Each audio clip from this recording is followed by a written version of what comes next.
Bon allez, on la commence en direct quand t'es à 4 pattes, c'est le meilleur passage. Ah ouais, avec mon arrêt en plus là. Non ça va, je te prends en latéral, personne la voit. C'est trop tard, allez lancer la vidéo. Vas-y mon pote, c'est pas grave. Bon alors, à mon million de followers n'existant pas, voilà, petite vidéo chez PSK Performance avec Stéphane.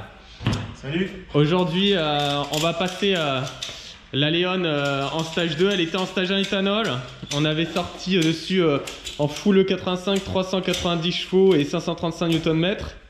Avec donc kit Autotech, R600, inlet et outlet uniquement. Donc c'est les versions DNU qui sont FAPées. Et là le gros débat, la grosse question qui fait polémique, c'est combien va-t-elle sortir maintenant qu'elle est passée en stage 2. Donc on a changé dessus la pompe BP pour une Valbro 450. On a lissé le kit Autotech et j'ai rajouté du coup un downpipe de chez Miltech en Catasport 200 cellules, modèle de chez AJS et intercooleur Racing Line. Voilà, donc moi je mise sur 430 chevaux. Pourquoi 430 chevaux? Parce qu'il fait 12 degrés. Du coup on est sur des bonnes températures.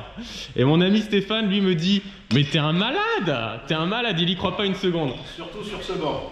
Donc j'ai dit à 430 chevaux je publie la vidéo. Du coup ça veut dire que si vous la voyez c'est qu'elle a sorti 430. Et moi je dis 418. Tu dis 418? Ah toi t'es méga précis dans les chiffres. Toi et en valeur de coupe c'est quoi ton pronostic? 560, 580. Ok, bah écoute, on va voir. Et en espérant malgré tout aussi qu'on n'ait pas de problème comme la dernière fois, puisque la dernière fois quand on l'a passé, problème de débit au niveau de la pompe à essence BP, on espère que c'est ça qui posait problème. On va voir si le problème réapparaît ou s'il a été solutionné en mettant la Valbro 450. Allez, la suite au prochain épisode les amis. Bah que de le 85, alors après je sais pas dedans si c'est de le 60 ou quoi, mais il n'y a que de le 85, il n'y a plus de restant de 98. Hein. Un petit sourire pour la vidéo.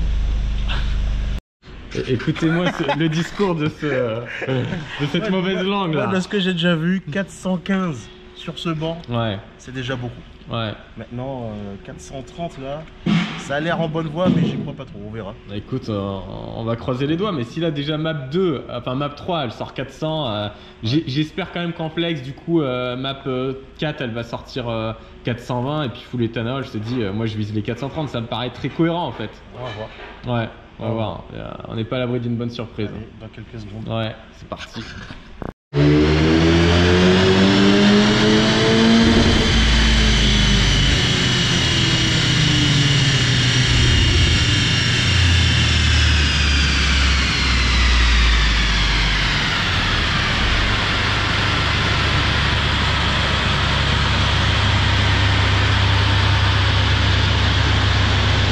Alors, verdict 480 chevaux, 600 newtons.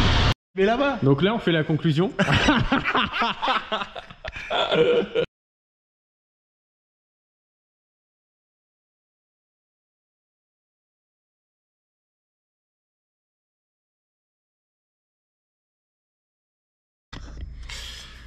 Bah écoutez, alors je vous fais la conclusion dans un deuxième temps. Pourquoi? Parce qu'en fait on a fini tard. Moi j'avais un impératif qui faisait que je devais partir et il a des clients qui sont arrivés chez PSK Performance. Du coup j'avais pas le temps d'attendre, donc je lui ai dit que je ferais la conclusion de mon côté à Stéphane. Et en fait c'est une conclusion intermédiaire parce que je vais le faire en deux parties, je vais vous expliquer. Bon, tout d'abord pour tous les haters classiques traditionnels qu'on connaît qui prendront un malin plaisir à critiquer ma coupe de cheveux ou le reste de mon physique, aucun problème, je le prends avec le sourire et j'ai juste un truc à vous dire en toute bienveillance, allez manger vos morts. Voilà, donc ça c'est dit, comme ça ça fait une partie de validée. Sur la partie qui nous intéresse, donc cartographie moteur, je vais vous donner quelques informations qui je pense pourront intéresser le plus grand nombre et que moi-même j'ai apprises de Stéphane.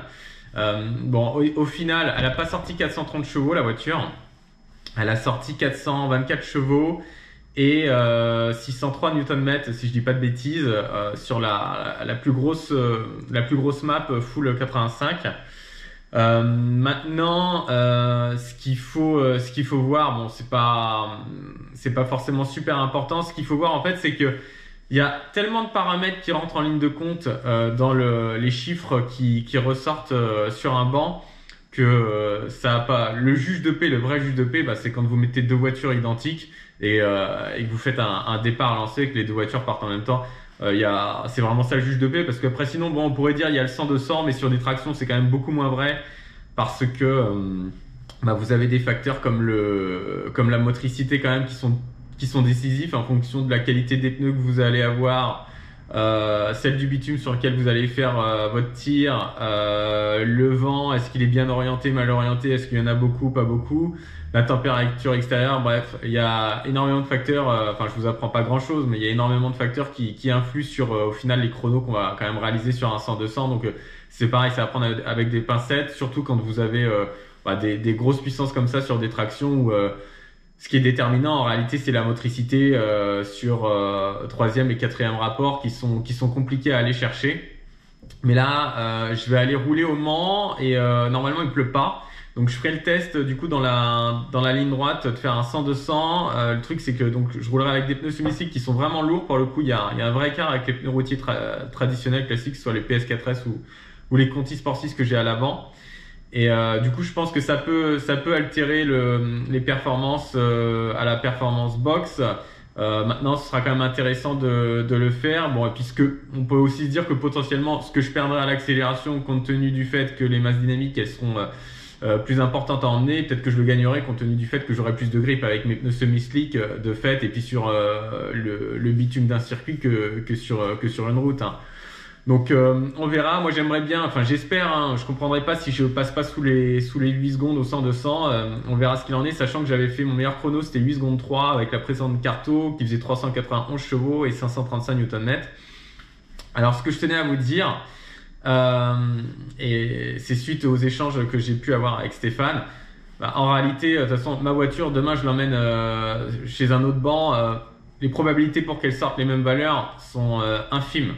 La vraie question c'est quel sera l'écart d'un banc à un autre, et en réalité quand je vous disais qu'il y avait beaucoup de paramètres qui rentrent en ligne de compte, vous allez avoir comme je l'ai dit tout à l'heure, la température extérieure, vous allez avoir la qualité du carburant, c'est-à-dire que là, on est fin novembre, et donc en fin novembre sur de l'éthanol, on n'a pas 85% d'éthanol. Alors j'ai pas mesuré combien il y avait quel était le pourcentage, le ratio éthanol avec ça doit être coupé, j'imagine, au samplon 98. Mais on est peut-être plutôt sur de l'E40, de l'E50 ou de l'E60, de façon à favoriser les démarrages à froid en période hivernale. Et puis après, en fait, vous avez d'autres facteurs liés au banc qui m'a expliqué.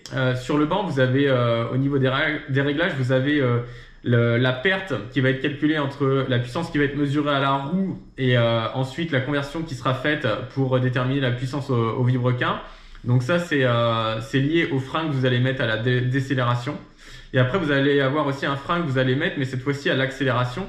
Et ce frein, il va déterminer la résistance qui va être appliqué à la voiture dans son accélération. Si le frein il est trop faible, la voiture elle va monter trop vite dans les tours et du coup elle va pas sortir tous ses chevaux parce qu'elle prendra pas forcément toute sa pression de turbo, entre autres. Et inversement, si vous mettez trop de frein, elle va mettre trop longtemps à monter dans les tours et du coup le moteur va chauffer et là aussi elle sortira pas tous ses chevaux. Donc en réalité c'est un équilibre qui est assez délicat à trouver. Que trouver le juste frein à appliquer en fonction de la puissance du moteur par rapport à la cartographie et à la configuration qu'aura de celle-ci. Et après, il m'expliquait une autre chose. Pareil, c'est comme pour les voitures où quand vous l'emmenez chez un concessionnaire, il peut y avoir des mises à jour qui sont faites sur la cartographie moteur ou sur d'autres programmes. Il dit c'est la même chose pour les bancs.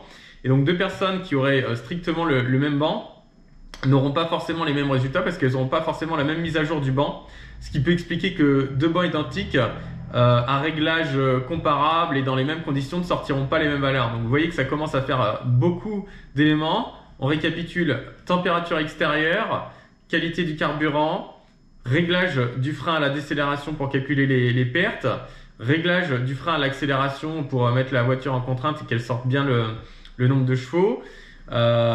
Et puis ensuite le paramétrage de la mise à jour du banc en elle-même. Donc tout ceci explique que bah, peut-être que si je l'avais passé sur un autre banc, elle aurait sorti 410 chevaux ou 440, j'en sais rien quoi. C'est pour ça que je commençais cette vidéo, cette partie de conclusion en expliquant que bah, le seul vrai juge de paix, bah, c'est de mettre deux voitures identiques côte à côte et de voir laquelle est devant, parce que bah, là tout le monde bataille à armes égales avec la même température et le vent orienté de la même façon. Sinon, bah écoutez, moi ce que je peux vous dire concernant la reprogrammation donc chez PSK Performance, c'est que donc Stéphane, il travaille avec David de chez C2 sur toute la partie Volkswagen, et après pour les autres marques, il fait les cartos lui-même. Donc j'ai réussi à dealer pour vous la communauté là de mes 50 abonnés une super opportunité. Si vous contactez donc Stéphane en lui disant que vous venez de ma part suite à la vidéo que vous avez vue sur ma chaîne, donc sans prétention, bah en fait c'est le code promo, et on s'est dit quoi de mieux que d'appliquer 100% de réduction sur le prix public. C'est tout à fait cohérent avec le titre de la chaîne, sans prétention, CENTS. Donc on fait ça, et l'autre bonne nouvelle c'est qu'il accepte les cryptos, donc tout ce qui est Ethereum, Bitcoin, etc. Lui il est ouvert, donc vraiment moi je serais vous, je l'appellerai et je profiterai de cette opportunité qui ne s'arrêtera pas dans le temps. Voilà, c'est tant que la boutique est ouverte, vous pourrez bénéficier de cette superbe remise. Vous verrez, c'est quelqu'un qui est aussi sympathique qu'il est con, donc c'est vous dire. Je pense qu'il appréciera de voir ce petit passage vidéo qu'il avait pas forcément anticipé. Bon, après pour revenir à des choses un peu plus sérieuses, donc il est basé à Villecreine, bon, il est vraiment sympa, vraiment professionnel, il communique bien, super contact, c'est un très bon professionnel. Après évidemment il y en a d'autres, hein, des mappeurs de qualité qui sont sympathiques. Il y a notamment tous ceux qui connaissent Dirt de chez Digiservice qui est une très belle personne aussi. Et puis d'autres que je connais pas, hein, très certainement. Mais moi, en tout cas, je vous recommande. Voilà, si vous avez une Volkswagen, vous voulez un travail de qualité avec des belles performances, allez chez eux, vous serez pas déçus. Moi, pourquoi j'avais été chez eux? Pour une raison assez simple. Quand j'avais fait mon petit benchmark, c'était les seuls qui proposaient l'association du multimap et du flex fuel. Chez les autres, par exemple chez KSF, quand je les avais contactés, ils proposaient le multimap mais pas le flex fuel. Et puis les autres, par exemple Shiftech, eux ils proposaient le flex fuel mais pas le multimap. Donc voilà, comme c'était les seuls à pouvoir proposer ça et que c'était ce que je recherchais, là j'ai 4 cartos en flex, et la dernière, la plus grosse, elle est en full 85.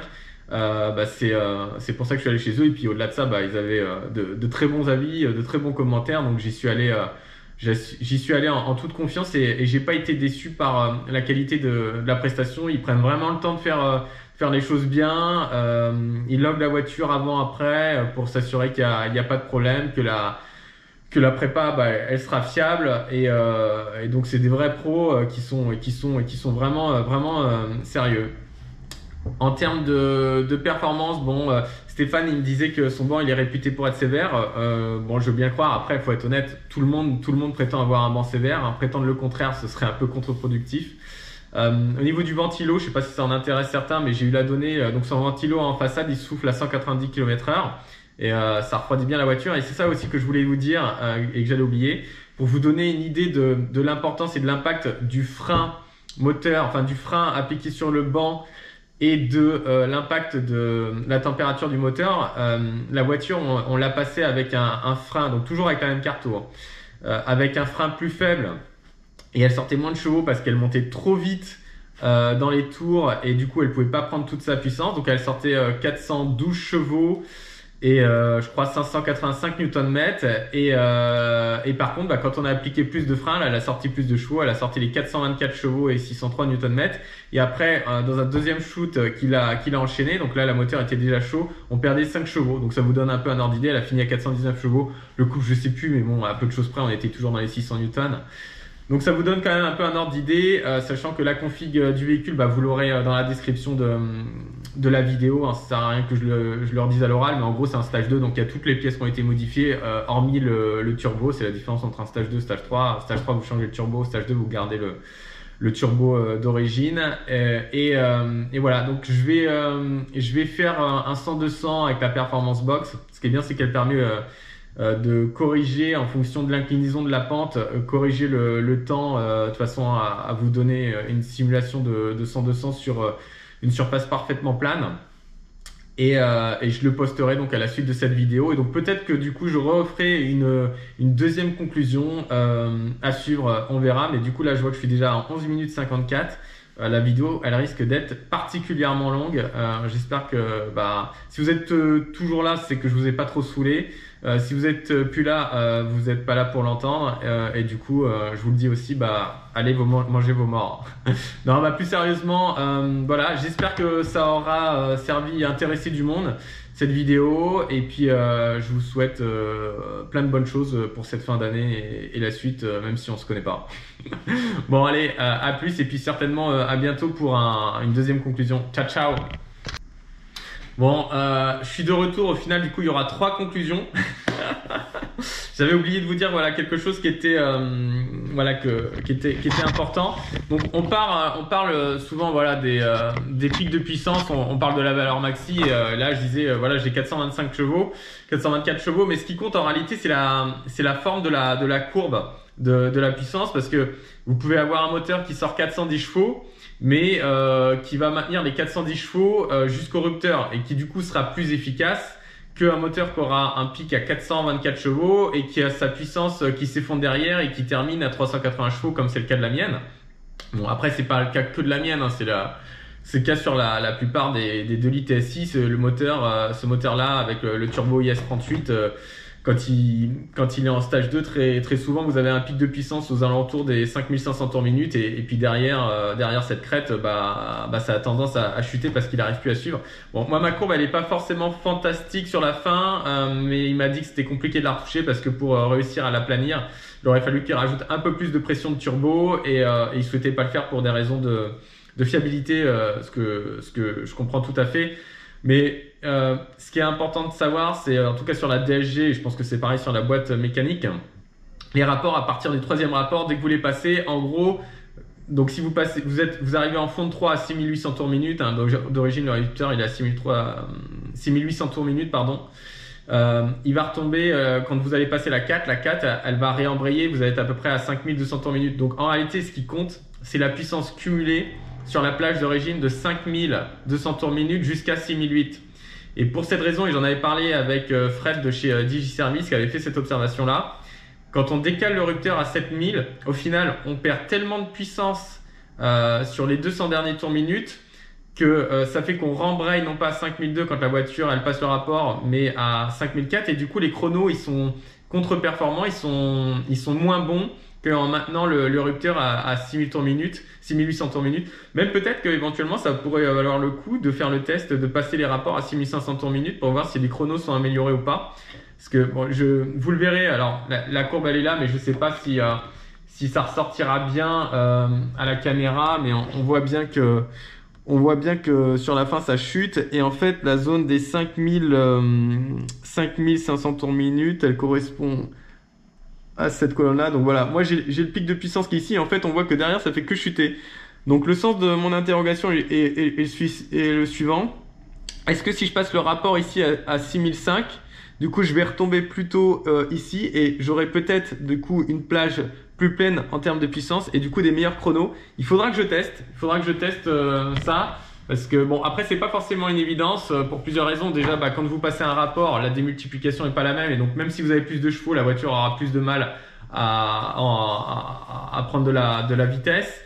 Et puis la courbe là qui ressort sur le banc, c'est pas forcément ce qui va se reproduire en usage routier, parce que ça reproduit pas fidèlement les conditions de la route, et donc peut-être que cette chute elle sera moins prononcée sur la route que sur le banc. Donc pour toutes ces raisons, je ferai le test, j'essaierai de passer les rapports à 6005 pour voir si les chronos sont améliorés par rapport à si je laisse le rupteur à 6008.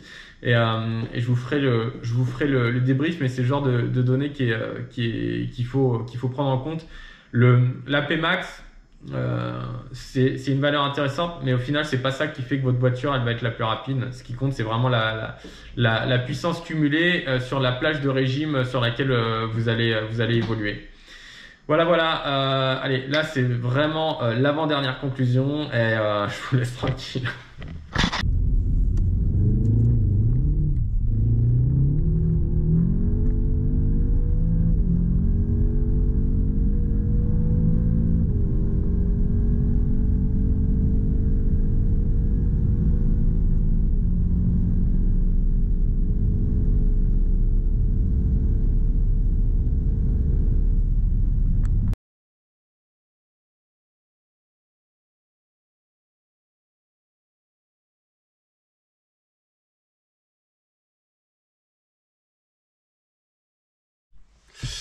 Hello, eh ben écoutez, si vous voyez ce passage, c'est que vous êtes quasiment allé jusqu'au bout de la vidéo et du coup vous avez vu les chronos, les mesures de chrono que j'ai pu mettre juste avant.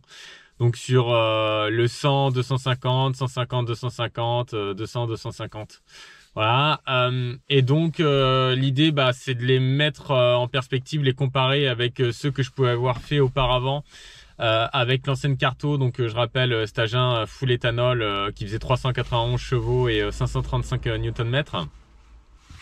La conclusion de ça, déjà pour commencer sur le 100-200, vous voyez un seul tir. En réalité, j'en ai fait plusieurs. J'ai essayé différentes solutions avec et sans l'anti-patinage, départ en 3, départ en 4, départ en 3 mais en passant le rapport très vite pour passer en 4 et motricer, parce qu'en fait j'avais une vraie problématique qui était que la voiture quand on déconnecte l'anti-patinage, clairement avec un départ en 3 elle patine immédiatement et ça motorise pas du tout. Donc j'ai vraiment essayé un peu toutes les solutions. À chaque fois j'avais le même chrono sur le 100-200 qui était de 8 secondes 1. Et là où j'ai fait le meilleur chrono, donc c'est sur la vidéo que vous voyez, où j'ai laissé, voilà, j'ai appuyé une seule fois sur le bouton de l'anti-patinage et non pas deux fois pour le connecter complètement. Et c'est de cette façon-là que j'ai eu le meilleur chrono sur le 100-200. Donc ça, c'est le premier enseignement. Le deuxième enseignement, donc comme je vous avais dit, j'ai essayé de voir quels étaient les chronos, si les chronos s'amélioraient en passant mes rapports plutôt en les passant en 6004, 6005 au lieu de les laisser passer au rupteur qui est à 6008. Au final, ça change absolument rien. Les chronos étaient strictement identiques. Ce que je peux vous dire, c'est que sur un 100-200, entre un stage 1 et un stage 2, il y a... l'écart, il va être infime parce qu'en fait, la vraie difficulté, comme je viens de le dire, c'est plus une question de puissance, c'est une question de motricité. C'est ça qui va être le déterminant. Et puis, quand j'avais le stage 1, en gros, mes chronos, ils tournaient entre 8,7, 8,9, ça dépend des deux fois. Puis, j'ai un chrono de 8,3 secondes que j'avais fait dans des conditions où il faisait, je crois, 1,5 degré. C'est niveau motricité, ça avait pas mal patiné au début, mais ça avait quand même réussi à accrocher un peu et c'est grâce à ça que j'avais réussi à faire 8,3. Donc en gros, la plage en stage 1 du 100-200 c'était 8,3 et entre 8 secondes 3 et 8 secondes 9 en fonction du plein, des conditions, la température, la motricité, les pneus. Sachant que j'ai toujours fait avec les mêmes pneus, c'est des Continentaux, le modèle Conti Sport 6. C'est pas confondre avec les Sport 5, c'est les Conti Sport 6 donc qui sont bien. Ceux-là, les Sport Contact 6 pardon. Donc ils offrent un bon grip. Peut-être qu'avec les PS4S, faudrait que j'essaie. Le chrono serait un peu meilleur parce qu'il y aurait plus de grip, mais c'est sans garantie non plus. J'en sais rien. Là, c'est vraiment je suppute. Donc comme je vous disais, les chronos, en gros, j'étais sur une plage de 8 secondes 3 à 8 secondes 9 en stage 1 sur le 100-200 et là, j'étais entre 8 secondes et 8 secondes 1, sachant que le vrai déterminant, c'était vraiment la motricité. Donc le gain est pas dingue. Vraiment, le gain est pas dingue et en même temps, ça m'étonne moyennement. Je vous cache pas que j'aurais bien aimé être en dessous des 8 secondes. Bon, en corrigé, je crois que j'étais à 7 secondes 9 sur l'application, mais bon, ça vaut ce que ça vaut. Vu l'investissement que c'est quand même que d'acheter l'intercooler et le downpipe plus le montage si vous le faites pas vous-même, on est tout de suite sur des billets. Allez, l'intercouleur, le prix officiel neuf, c'est 1100 €. Le montage, franchement, il y a du taf. À mon avis, un professionnel, il prend 500 balles pour le faire, donc on va dire 1600. Et le downpipe, faut compter dans les 1003, 1004 pour le modèle que j'ai pris. Vu que moi, c'est pas un D-Kata, je le répète, hein, c'est une version avec Kata Sport 200 cellules et j'ai pris le modèle de chez AJS, donc le plus cher, et le tarif public c'est 1003, 1004, et je sais pas, pour le montage, j'imagine qu'un professionnel il va prendre 200, 300 €.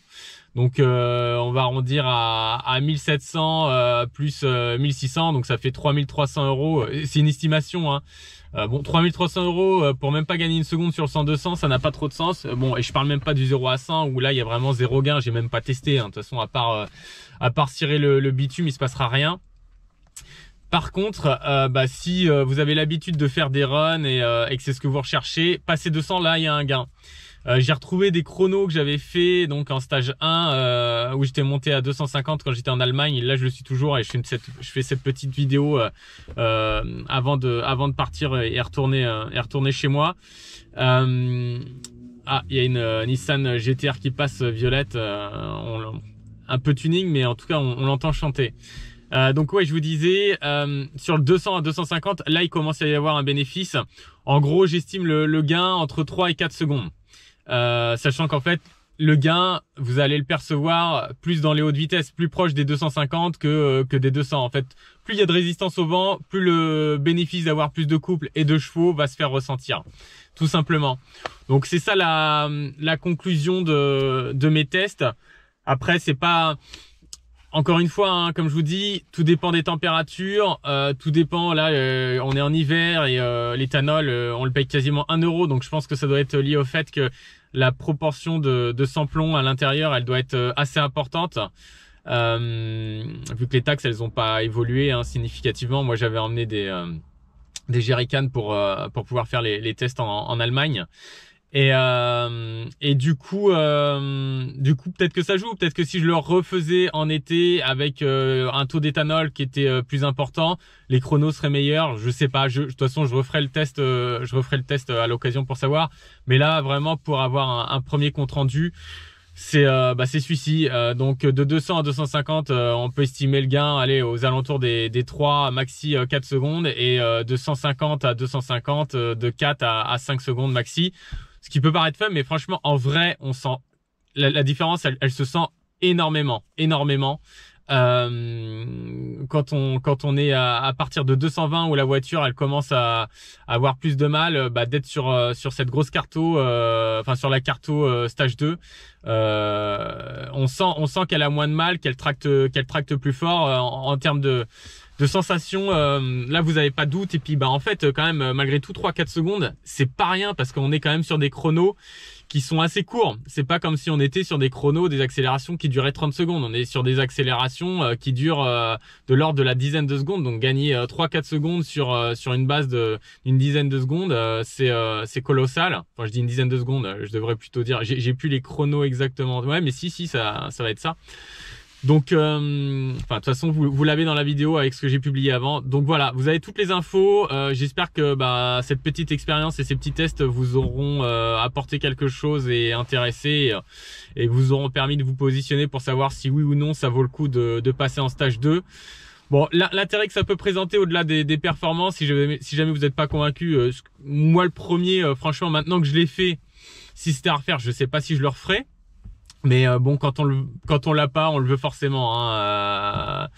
Donc ça c'est un grand classique. Par contre, bon, ça peut apporter aussi de la fiabilité quand même, malgré tout, pour le turbo, vu que il a moins de contraintes, hein. Donc ça permet d'apporter un gain en termes de fiabilité, et puis d'avoir plus de constance dans les performances du véhicule sur des grosses accélérations. Voilà la conclusion, j'espère ne rien avoir oublié.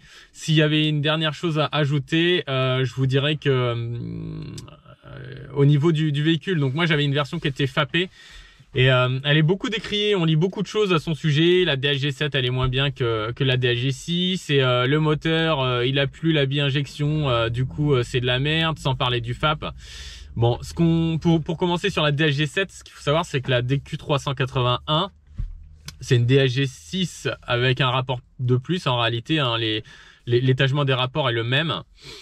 Et en termes de capacité, de fiabilité, la DQ380, donc la DSG7 est plus robuste, plus solide que la DSG6. Donc ça, c'est quand même un point non négligeable.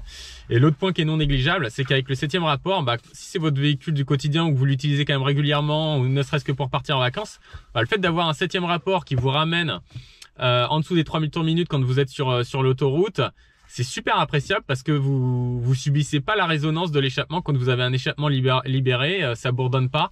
Et ça c'est quand même un vrai point fort. Et pour avoir utilisé la voiture sur circuit, la boîte elle fait vraiment le taf. Quand vous demandez de rétrograder, c'est immédiat, et quand vous lui demandez de passer le rapport, c'est pareil, c'est immédiat. Donc moi j'ai pas de critique à faire à son égard. Sur la route, c'est vrai que des fois la boîte elle peut chercher un peu et pas répondre aux commandes quand on lui demande de passer un rapport.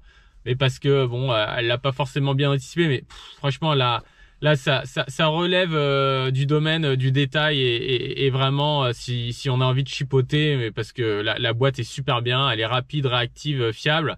Et en plus la vidange sur la DSG7 c'est tous les 120 000 km, contrairement à la DSG6 où c'est tous les 60 000 km. Donc c'est pareil en termes de coût d'entretien, ça coûte moins cher d'avoir une DSG7 qu'une DSG6. Même si vous devez rapprocher les entretiens, les périodicités d'entretien quand la voiture elle est un peu préparée, forcément c'est logique. Enfin, en ce qui concerne le moteur avec le FAP et la suppression de la bi-injection, on lit souvent tu sors moins de chevaux vu que t'as moins d'injecteurs. Il y a plusieurs choses quand même à noter à ce sujet. Déjà en ayant 2 fois moins d'injecteurs, vous avez 2 fois moins de risque aussi d'avoir un injecteur qui grippe. C'est tout bête mais c'est vrai. Après en termes de fiabilité d'injecteurs, je pense pas, je vais pas dire qu'ils sont plus fiables que ceux des versions bi-injection, mais je crois que la référence n'est plus la même, qu'elle a évolué, et je serais pas étonné qu'ils soient plus fiables. En tout cas, moi pour le stage 2, donc avec quand même 600 newtons, ce qui est pas neutre, et 425 chevaux, on n'est pas en limite d'injection. Alors ça impose effectivement de mettre dans la pompe haute pression un kit Autotech. Ce que vous n'êtes pas obligé de faire si vous avez la bi-injection, mais de toute façon si vous avez un bi-injection, pour qu'on vous l'active on va vous le facturer, donc ce sera peu ou prou à mon avis le même coût de revient au final, puisque un kit Autotech ou un kit vis, enfin je vais pas tous les citer, c'est dans les 300-400 euros, et je pense que le coût d'activation de la bi-injection pour ne pas avoir à poser un kit Autotech quand vous êtes en stage 2, ça doit être peu ou prou à peu près du même ordre. Pour la pompe basse pression, bon, dans tous les cas, vous êtes obligé d'y passer, sauf si vous avez une 4 roues motrice. Donc ça, c'est un premier point. En ce qui concerne le FAP, écoutez, en stage 1, comme je vous l'avais dit, à l'éthanol, 390 chevaux, 535 Nm, ça prouve que la voiture, les versions FAPées, elles sortent leurs chevaux. Moi, j'ai un copain, il en a une, il l'a passé sur le même banc que moi en stage 1. Vraiment, la même config que moi, il avait une R600 kit pompe Autotech. Et il a sorti 400 chevaux et je crois 550 Nm de couple, ce qui est absolument colossal. Bon, reprise de la vidéo, là j'ai mes amis qui sont venus me voir pour qu'on se dépêche de bouger. Ce que je sais plus où j'en étais, mais bon, je disais oui, effectivement l'histoire de la bi-injection, au final ça a un petit côté bullshit, hein. Faut arrêter de dire que les versions FAPées elles ont moins de potentiel que les autres, puisque la mienne en est la preuve contraire, la démonstration contraire, dans le sens où en stage 2 les injecteurs ils suffisent pour débiter, et les scores ils sont quand même je pense honorables, hein, 600 Newton, 425 chevaux, et puis j'ai mis les chronos, donc c'est du vrai, hein, c'est pas du pipeau pour le coup. On pourra pas dire que c'est le banc qui était optimiste, ni quoi que ce soit. Donc je pense que j'aurais cité tous les avantages, et en fait le fait que même en stage 1 elle est sortie 390 chevaux et 535 Nm, c'est lié au fait que pour moi j'avais cru comprendre que les turbos sur les versions FAPées étaient différents des versions non FAPées, et que les turbines étaient légèrement plus grosses, plus importantes, et c'est ce qui permettait de compenser le FAP et d'avoir des scores similaires, voire légèrement meilleurs. Donc après, est-ce que c'est vrai, est-ce que c'est pas vrai, j'en sais rien, mais en tout cas c'est une info qui était remontée jusqu'à moi, et qui je pense doit quand même être réaliste. Sinon je vois pas comment, en ayant un filtre à particules, elle pourrait sortir des telles valeurs en stage 1 full 85, hein. Voilà, donc j'espère que vous aurez apprécié. Arrêtez de dénigrer les versions FAP DSG7 parce que je viens de vous apporter la preuve contraire que pour moi, en tout cas à mes yeux, elles présentent plus d'intérêt que les versions bi-injection de par le potentiel moteur, la fiabilité de la boîte, puis la fiabilité aussi je pense des injecteurs et du turbo qui doivent être éprouvés sur ces versions-là. Donc au contraire, moi je ne saurais que vous les recommander. Et puis pour la partie son liée au filtre à particules, si d'origine ça vous convient pas, ce qui peut tout à fait s'entendre, c'est pas compliqué de changer le catback. De toute façon, même sur les versions non FAP, très souvent le catback il est changé par les propriétaires. Donc ça ne change pas grand chose au final. Voilà, j'espère que pour la énième fois vous aurez apprécié la vidéo et puis n'hésitez pas, si vous avez des questions ou quoi que ce soit, posez-les en commentaire, je tenterai d'y répondre. Et puis je vous conseille, si vous avez une reprog à faire, en tout cas sur notamment sur toute la partie golf, moi je suis pleinement satisfait des services, comme vous l'avez entendu, de PSK Performance et de C2 Motorsport qui sont réputés, qui sont sympathiques, bien positionnés en prix, qui encore une fois sont les seuls à pouvoir proposer l'association du multimap et du flex fuel à ma connaissance. Encore une fois, je connais pas tous les mappeurs, mais je pense que leur réputation elle est justifiée et que les performances elles sont au rendez-vous. En tout cas, je suis pas déçu. Et si un jour j'ai eu l'occasion de pouvoir la comparer à d'autres versions Stage 2, j'hésiterai pas à vous faire un retour pour vous dire ce qu'il en est, parce que malgré tout c'est ça le juge de paix, c'est quand vous avez deux voitures qui dans les mêmes conditions peuvent s'affronter plutôt que de les mesurer séparément sur un banc ou sur via des performances au draggy ou à la performance box. Voilà, allez, ciao ciao.